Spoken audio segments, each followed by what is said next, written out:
Hey everybody, it's Janice with Creating Through Chaos, and today we're going to make a super cute Santa sign. So I'm going to use a wooden round that I believe came from Hobby Lobby or Dollar Tree, another smaller wooden round that fits inside that bigger one from Walmart, some ticking fabric, a bow I made out of some ribbon from Dollar General. You're going to need some greenery, this Santa stencil, and I used a silver bell, and I also used some glamour dust, some paints, and some brown wax. So the first thing I'm going to do is take my ticking fabric and I'm going to put it backwards onto my table, so the nice side flat down, and I'm going to trace out my circle and I'm going to cut that out.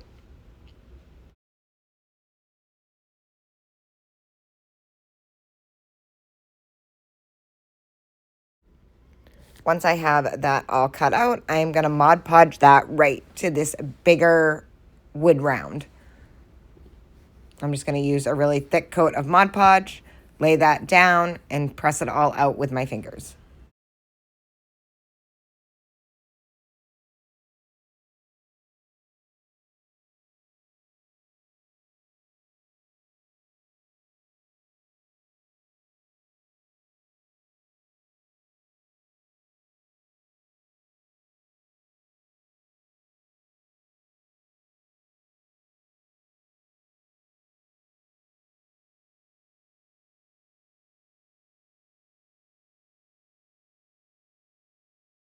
Once I have that all on there, I'm going to set that aside and let that dry. I'm going to take that smaller wooden round and I am going to paint that with the off-white paint. So it's like an antique white.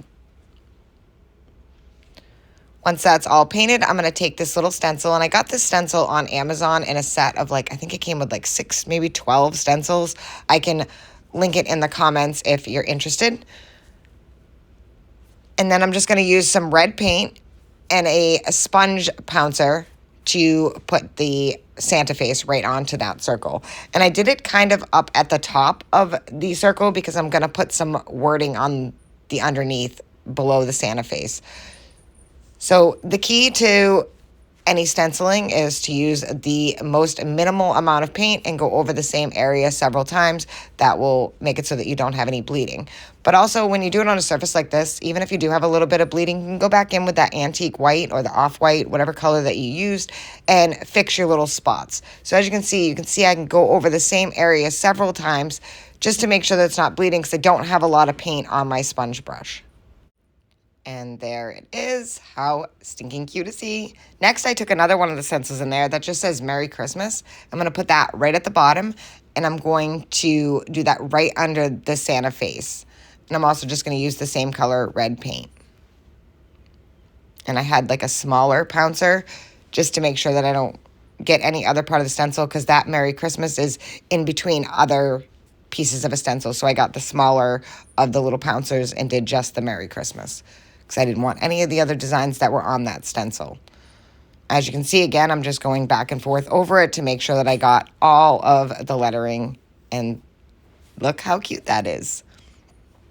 Next, I'm going to take that brown wax, and I'm going to do this whole circle with the brown wax, and I'm just taking a baby wipe and doing this. So I'm just going to wet around, and then the baby wipe kind of helps pull it off at the same time. So I did all the edges, and then I'm just going to kind of quickly go over the top. And you can do this as light or as dark as you want to, and you don't even have to do this step at all if you're not interested in that rustic aged look, which is what I was going for. So I'm just going to keep adding and pulling it off with my baby wipe until I get the desired effect that I'm looking for. And I'm also going to do the same thing right on top of that ticking fabric. I'm going to add it all around the ticking fabric. Some places I'm going to do it a little bit darker than others. I really wanted this to have a vintage, kind of primitive look to go along with the vintage Santa, not snowman, Santa that I used on the stencil, because he kind of has a vintage vibe to him. So I'm just going to go around and keep adding this all over this part to make that also look aged. You could coffee stain your fabric first if you wanted to and not have to do this step. Or like I said, if you don't want it, aged or to look vintage, you don't have to do this step at all. You could just leave it with the plain fabric and leave the Santa circle just completely plain, also just with the paint and the stencil.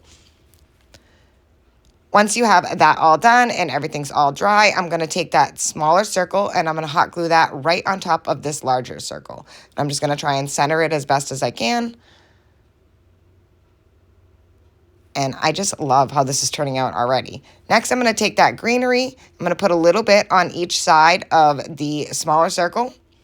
I'm just going to hot glue that right into place.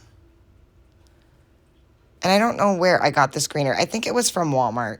It could have been Dollar Tree, but I'm pretty sure this one was from Walmart.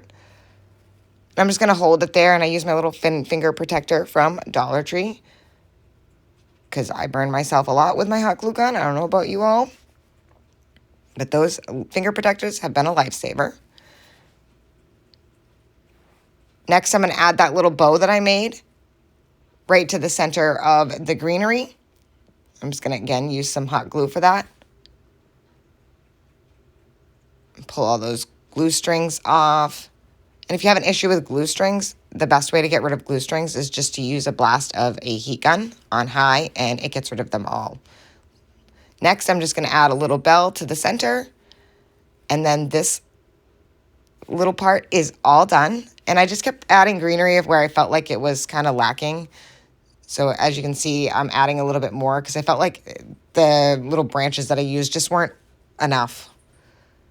I kind of wanted it to be a little fuller, and look how cute that is. I love it. I love anything vintage Santa and vintage anyway, but I love vintage Santa. Next, I'm going to take some of that enchanted shimmer, and I get this at Hobby Lobby, and I get it at Walmart. It's right in the paint section. I mean, not Walmart, Michael's. And I'm just going to take a little bit of that enchanted shimmer, and I'm going to go over the hat where the fur is supposed to be, and then I'm going to go over his beard. This is just going to add like a little bit of glitter. And also, as you can see, it's kind of making it like a little bit on the lighter side than the background paint, which is kind of making him pop like a little bit more. So as you can see, I did like his little mustache, I did where the fur would be on his hat, and now I'm doing the beard. And I think this just really kind of brings out the details of the Santa, but I also think it kind of adds to the vintage vibe of it. And I just love the way this turned out. How cute is this? I hope you enjoyed this video. I hope it inspires you to make one. Thank you so much for watching, and as always, don't forget to spread the chaos.